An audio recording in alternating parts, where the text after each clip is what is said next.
عزیز بچوں، خواتین امت، السلام علیکم ورحمۃ اللہ وبرکاتہ۔ ماشاءاللہ بڑے پیارے انداز میں نعت و مرتبت سماعت فرمائی۔ آج شادی کے موقع پر ہم سب اکٹھا ہوئے، یہ خوشی بڑی معتبر بڑی جامع ہوتی ہے، ہر گھر میں اس کی خوشیاں منائی جاتی ہیں۔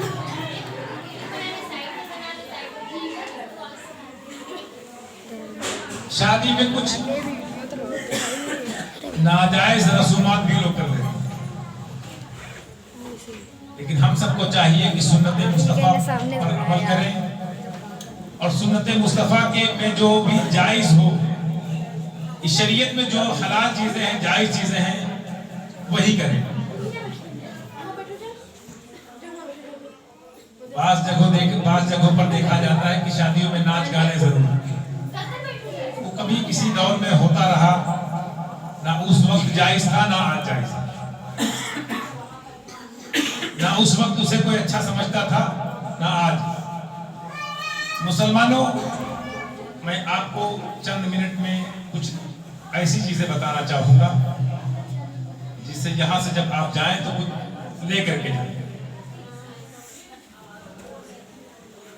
نحمده ونصلي على رسوله الكريم، اما بعد، فاعوذ بالله من الشيطان الرجيم، بسم الله الرحمن الرحيم، هن لباس لكم وانتم لباس لهم،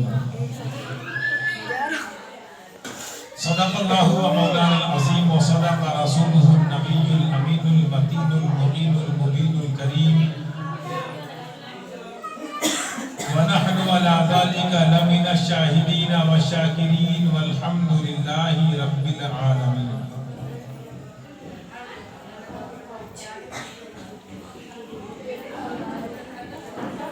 فرش والے تیری شوکت کا علو کیا جانے، یہ ہم سب کی بات ہو۔ فرش والے تیری شوکت کا علو کیا جانے، اس روا عرش پہ اڑتا ہے فریرا تیرا، ارے میں تو مالک ہی کہوں گا کہ ہو مالک حبیب، میں تو مالک ہی کہوں گا کہ ہو مالک حبیب، یعنی محبوب اور محب میں نہیں میرا تیرا، یعنی محبوب اور محب میں نہیں میرا تیرا۔ حضرات محترم، آئیے سب سے پہلے جی لگا کر بارگاہ رسالت میں ایک مرتبہ درود پاک کا ہدیہ پیش کریں۔ پڑھیے اللہم صلی علی سیدنا و شفیعنا و حبیبنا و نبینا و کریمنا مولانا محمد معدن الجود والکرم و آلہ و آلہ وسلم، صلو علیہ، صلاۃ و سلام علیک یا رسول اللہ صلی اللہ علیہ وسلم۔ حضرات محترم، ہم سب جانتے ہیں کہ ہمارے یہاں شادیاں ہوتی ہیں، اس میں کوئی نہ کوئی رشتہ دار ہوتا ہے جو رشتہ طے کراتا ہے،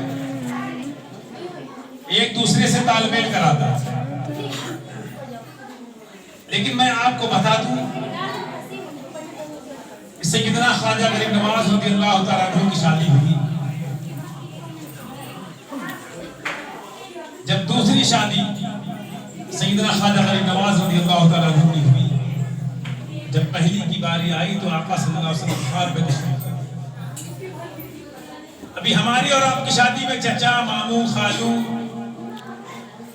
یہ کوئی نہ کوئی رشتہ دار ایسے ہوتے ہیں جو رشتہ طے کراتے ہیں، لیکن سیدنا سلطان الہند عطائے رسول معین الدین حسن اجمیری چشتی سنجری رضی اللہ تعالیٰ عنہ کی شادی کی بات میں بتا دوں۔ عمر بہت ہو رہی تھی، آپ نے ارادہ ہی کیا تھا کہ شادی نہیں کریں گے، شاید کسی نے نہ سنا ہو، ارادہ کیا تھا کہ شادی نہیں کریں گے۔ رات میں آقا صلی اللہ علیہ وسلم خواب میں تشریف لائے، چہرے مصطفیٰ کی زیارت ہوتی ہے۔ آقا صلی اللہ علیہ وسلم نے کہا، اے میرے معین الدین حسن، میری ایک سنت چھوڑ رہی، تم سے ایک بڑی پیاری سنت چھوٹ رہی۔ تو سیدنا خواجہ غریب نواز رضی اللہ تعالیٰ عنہ نے کہا، میرے آقا کون سی سنت؟ نکاح۔ میرے آقا صلی اللہ علیہ وسلم نے کہا، اے معین الدین حسن، نکاح کر لو۔ خواجہ غریب نواز نے تب نکاح کیا۔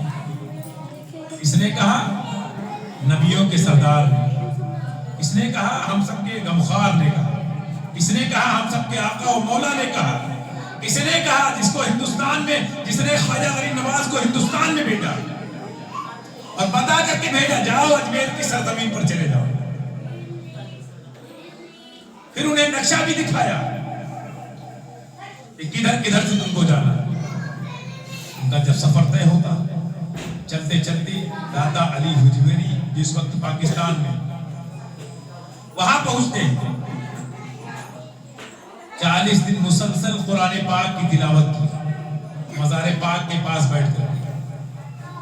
وہاں پہ بزرگوں کو جب کہیں جانے کی اجازت مل جایا کرتی تو جایا کرتے تھے۔ 40 دن مسلسل ہو گئے، چلنے کا ارادہ کیا۔ سیدنا سلطان الہند خواجہ غریب نواز رضی اللہ تعالیٰ عنہ وہاں سے پڑھے، ملک ہندوستان کی سرزمین پر اجمیر شریف کی دھرتی پر تشریف لائے۔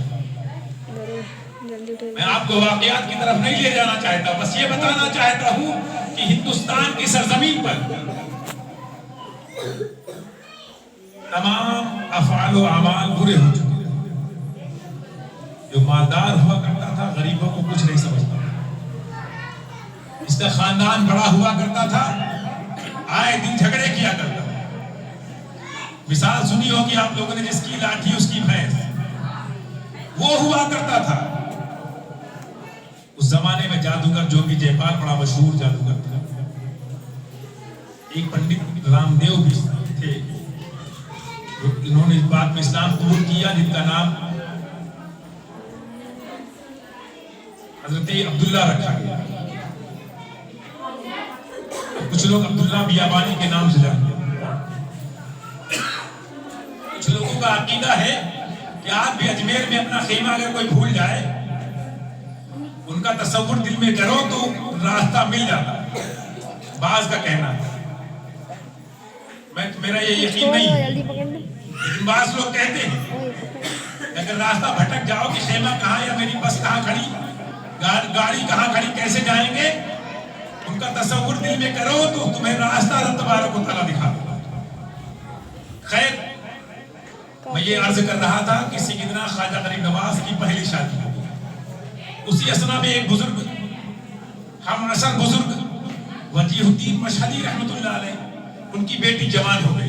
تو کسی کی بیٹی جوان ہوتی تو فکر مند ہو جاتی، جن کی بیٹیاں ہیں انہیں معلوم ہے فکر مند ہو جاتے ہیں، شادی کا انتظام کرنا ہے، شادی کا رشتہ، کوئی اچھا لڑکا مل جائے، کوئی نیک خاندان مل جائے، اچھے خاندان والے مل جائے، جھگڑے کیوں نہ ہو، بات میں جھگڑا نہ کر دے، جاہلانہ طور طریقہ ان کے گھر کا نہ ہو، اسلامی طریقہ ہو۔ ہر آدمی خواہش کرتا ہے، وجیہ الدین مشہدی رحمت اللہ علیہ فکر مند ہونے لگتے، میری بیٹی جوان ہو گئی، اب شادی کیسے کریں؟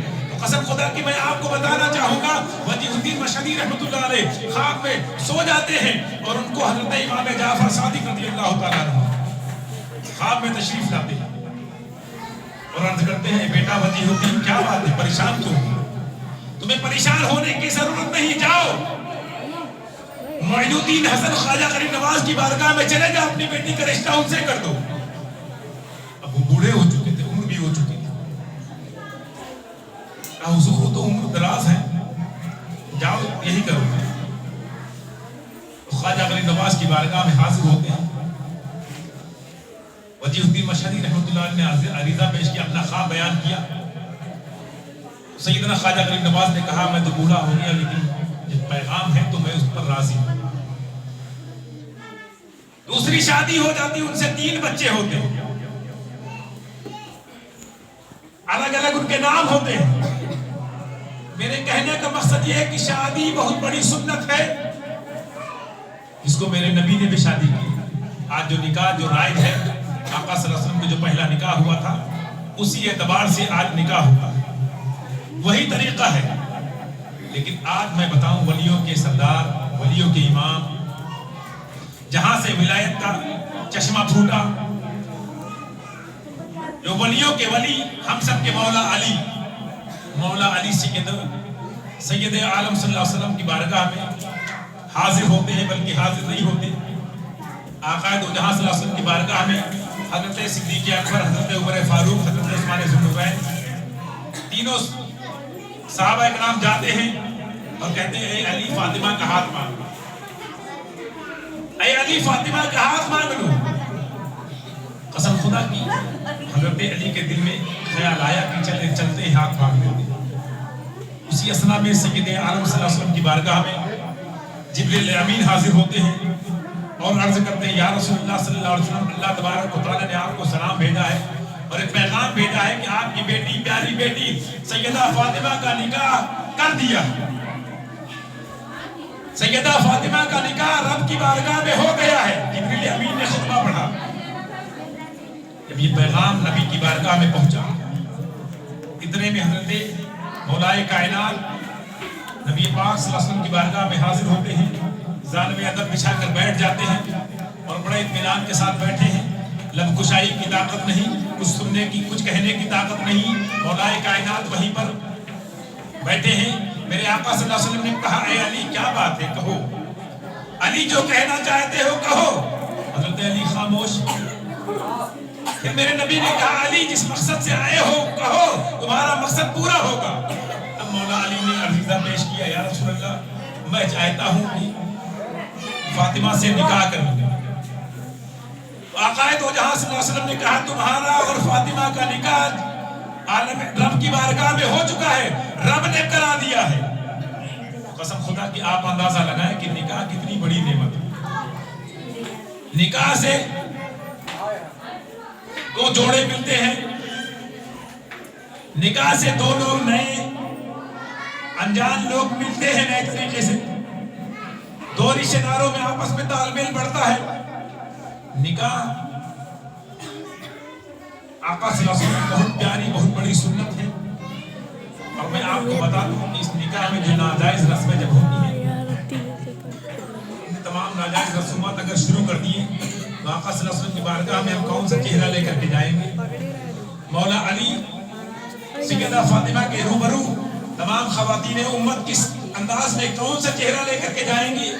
آج خواتینوں کا لباس ایسا ہو گیا کہ لباس لگتا ہی نہیں کہ پہنے ہوئے، ایسا چست لباس ہوتا ہے بدن کے سارے اعضاء نظر آتے ہیں۔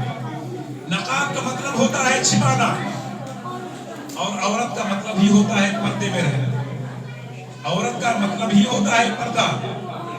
قسم خدا کی آج ہم سوچیں ہمارے گھر کی عورتیں بے پردہ اگر جا رہی، ہمارے گھر کی عورتیں بازاروں میں گھوم رہی، چہل قدمی کر رہی، کیا ان سے ہی پوچھا جائے گا؟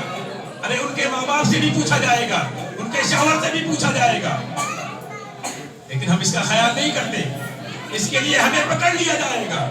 آپ کو یہ بھی معلوم ہونا چاہیے ہم نے اگر مغربی کلچر اختیار کر لیا ہے، ہم نے اگر انگریزوں کا ماحول اپنے اندر ملوث کر لیا ہے، ہم نے اگر اسلامی طور و طریقہ چھوڑ دیا ہے، قسم خدا کی اس کے بارے میں مجھ سے پوچھا جائے گا تم کس اسلام کے کلمہ پڑھنے والے تھے، اسلام کے علم بردار تھے، تم نے یہ کیسا کام کیا ہے، تم نے یہ کیسے کام انجام دیے ہیں، تمہارا کیا ماحول تھا، تم یہ سب کیا انجام دے رہے تھے؟ تمہارے گھر کا ماحول اسلامی ماحول نہیں تھا، تمہارے گھر کے اندر تمام شادی کے موقع پر ناجائز رسومات ہوئی۔ شادی میں خوشیاں منانا ناجائز نہیں ہے، شادیوں میں سجاوٹ کرنا ناجائز نہیں ہے، لیکن جو ناجائز کام ہے ان سے ہمیں بچنا چاہیے۔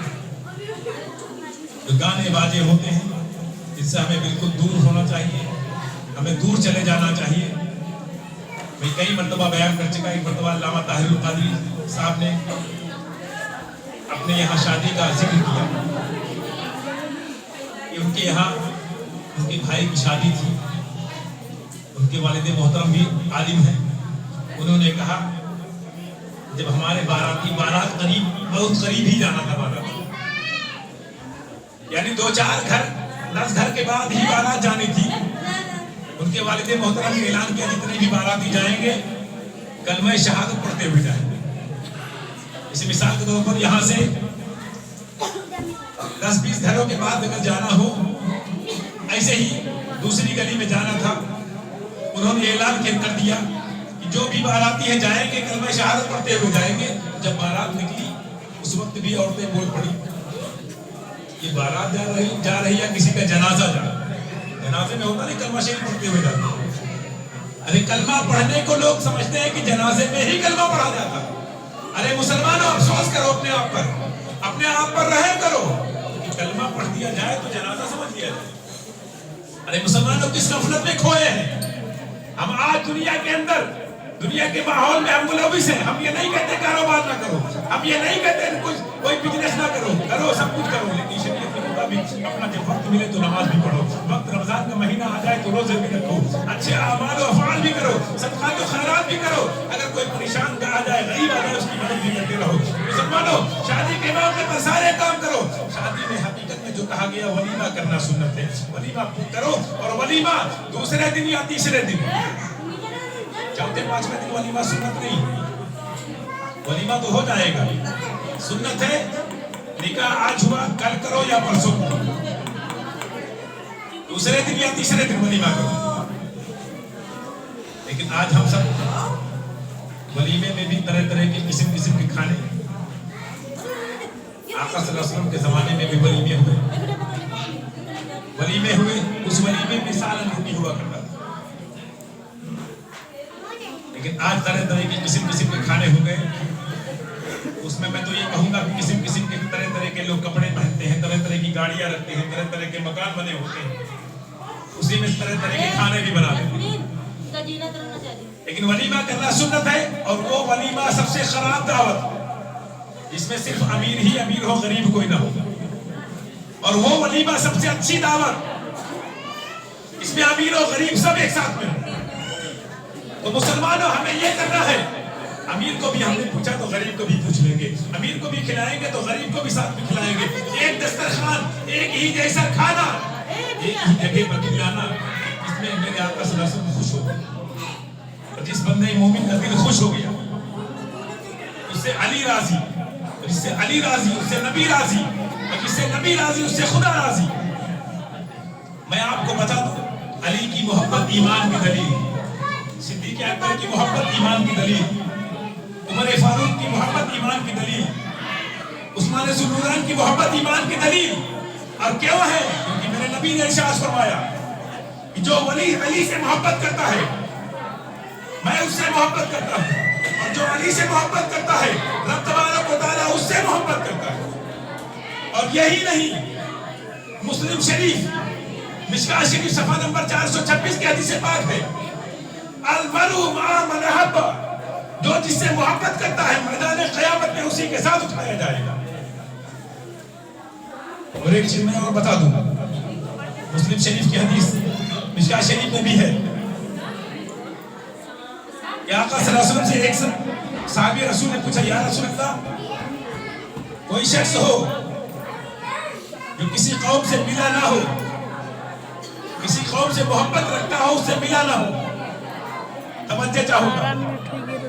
ایک شخص نے پوچھا, یا رسول اللہ صلی اللہ علیہ وسلم, کوئی شخص ایک شخص ہو جو کسی قوم سے ملا نہ ہو اور اس سے محبت کرتا ہو, اس کے بارے میں آپ کیا کہتے ہیں؟ تب پھر آقا صلی اللہ علیہ وسلم نے حدیث مبارکہ پڑھی تھی, المرء مع من احب, الحمدللہ, جو جس سے محبت کرتا ہے میدان قیامت میں اسی کے ساتھ اٹھایا جائے گا. ہم خوش نصیب ہیں, ہم وارث والے ہیں, ہم لا وارث نہیں ہیں, ہم وارث والے ہیں. ہمارے وارث عالم پناہ ہے, ہم خواجہ والے ہیں, ہمارے پاس میری خواجہ ہے.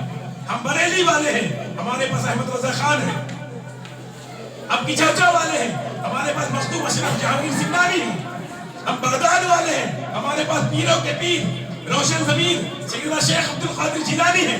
ہم علی والے ہیں, ہم حسین حسن و حسین والے ہیں, ہم فاطمہ والے ہیں, ہم نبی والے ہیں. قسم خدا کی ان کا ٹھکانہ ہم کو پتا ہے, ہمیں معلوم ہے.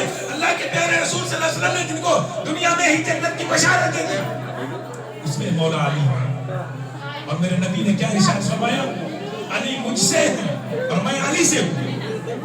اور یہ بھی ارشاد فرمایا, علی سے جو محبت کرے گا اللہ تبارک و تعالیٰ اس سے محبت کرے گا, علی سے جو بغض رکھے گا اللہ تبارک و تعالیٰ اس سے منحرف ہوگا.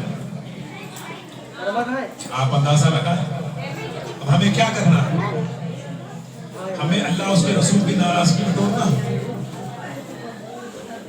ہمیں اللہ اس کے رسول کو خوش کرنا, نبی کی پیاری پیاری سنت کو کرنے, سنت کو ادا کرنے کی تیاری ہے.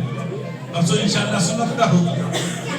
اس سے پہلے سارے لوازمات کیے جا رہے ہیں, سجاوٹ بھی کی جا رہی, اسٹیج بھی بنایا گیا, ہم سب ملا شریف کے لیے اکٹھا بھی ہوئے, شادی کی تقریب میں شامل بھی ہوئے, اور شادی کے موقع پر ہم سب کو یہ خیال کرنا ہے, کسی کی سب کی دلجوئی کرنا ہے, کسی کا دل نہیں دکھانا ہے.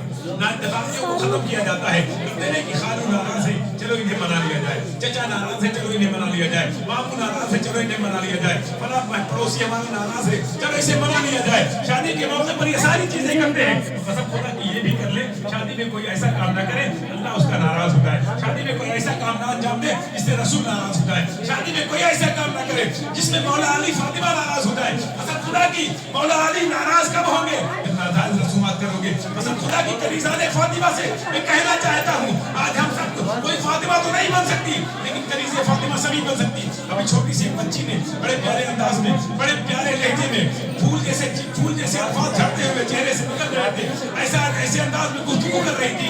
ایسا بچے اگر کسی کے روبرو کھڑے ہو کر کے جب کچھ بولتے ہیں تو بڑا اچھا معلوم ہوتا ہے. میں آپ کو بتا دوں, کچھ رافضی حضرات کہہ دیا کرتے ہیں کہ سنی حضرات علی سے محبت نہیں کرتے. میں آپ کو بتا دوں, اور ان کا یہ بھی عقیدہ ہے کہ حضرت صدیق اکبر کی شان میں گستاخی بھی کرتے تھے, عمر فاروق کو برا بھلا کرتے تھے. میں آپ کو بتا دوں, یہ تاریخی بات ہے کہ ایک مرتبہ حضرت عمر رضی اللہ تعالیٰ عنہ امیر المؤمنین, حضرت عمر رضی اللہ تعالیٰ عنہ امیر المؤمنین ہے, اور حضرت امام حسین رضی اللہ تعالیٰ عنہ آ جاتے ہیں. آپ امیر المؤمنین تخت خلافت پر بیٹھے ہوئے ہیں, دوسرے خلیفہ ہیں امام حسین پہنچتے ہیں اور کہتے ہیں اے عمر, یہ میری نانا کی گدی ہے, یہ میری نانا کی کرسی ہے, اس پر تم کیسے بیٹھ گئے؟ تو حضرت عمر رضی اللہ تعالیٰ عنہ کھڑے ہو گئے اور کہا اے میرے پیارے حسین, اس پہ تمام آقا صلی اللہ علیہ وسلم کے امتیوں نے مجھے بٹھایا. کہا چلو پھر بیٹھ جاؤ, اگر تمام مسلمانوں نے بٹھایا ہے تو بیٹھ جاؤ.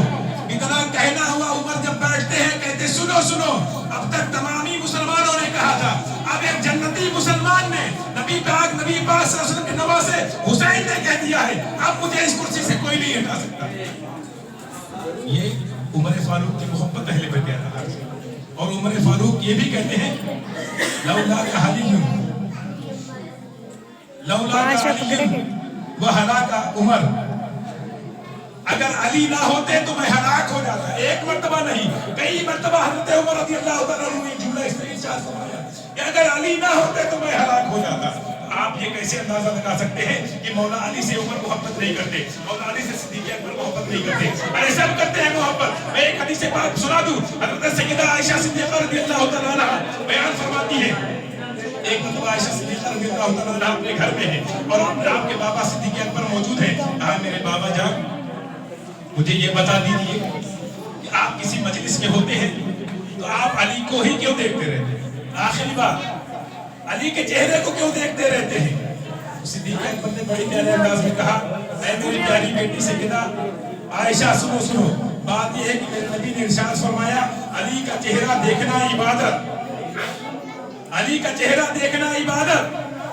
اور یہ بھی میں آپ کو بتا دوں, ہم سب مولا علی کا چہرہ نہیں دیکھ پا رہے ہیں, لیکن مولا علی کا ذکر کرنا بھی عبادت, مولا علی کا ذکر سننا بھی عبادت. آج ہم سب مولا علی کا ذکر کر رہے ہیں, مولا علی کا ذکر سنتے ہیں, اور یہ ہمیشہ انشاءاللہ جب تک ہمارے اندر سمجھ باقی رہے گا مولا علی کا ذکر کرتے اور ذکر سنتے رہیں گے, اور ہمیشہ شادیوں کے موقع پر ناجائز رسومات سے بچتے رہیں گے, تمام گناہوں والے افعال سے بچتے رہیں گے, اور انشاءاللہ سنت کے مطابق شادی ہوگی, اچھے طریقے سے اچھے ماحول میں شادی کے رسومات ادا کیے جائیں گے. اور ہم کو کسی کو ناراض نہیں کرنا ہے, بلکہ ہم کو سب کو مل کر کے چلنا ہے. میں سب رب کی بارگاہ میں دعا کرتا ہوں پروردگارا ہم تمامی مسلمانوں کو ناجائز رسموں سے بچ کر اچھے اعمال کرنے کی توفیق عطا فرما, اس تمام باتوں پر ہم سب کو عمل کرنے کی توفیق عطا فرما. وآخر دعوانا الحمدللہ رب العالمین. السلام علیکم.